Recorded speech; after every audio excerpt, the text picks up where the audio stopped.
Manilan arazdan onda kevirleri kurayıp da cılır. İyi oru eken bilmeyiz şu arzın ne eken de bilmeyiz. Onu görmüş. Aslından karayı batırırlar. Onu görmüş mü?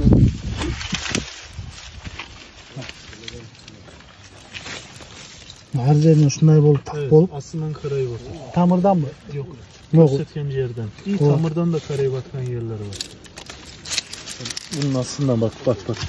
Buna. Ha ya. Gördünüz mü? Oo. Şu niye oru eken bilmeyattık da darızın ne eken. Bu fitoftora. Fitoftora.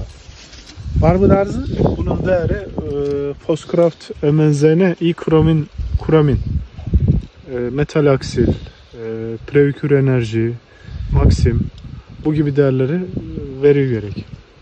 Vergiden, yapraktan. Şu mininle tokoydu keteri. 15 yer teberüş gerek. 15 gün arası, 20 gün arasında 2 merte, 3 merte paftor kılıç gerek. Paftor kılıç gerek. Oru elikte bir şey de cazında. Hı. Cazında yaş gerek mi? Visnoy. Yok. Şıkkanlar şu bu payttan. Bu payttan bastayım. 20-30 santimetre aldığından bastayım. Bastaş gerek. Sizde o şunday tol kant basacağız. Bol çok bol atır da. Hazır agro magazinlerin bardığında magazinçilerle çınırın agronomlarıydı çok bol atır.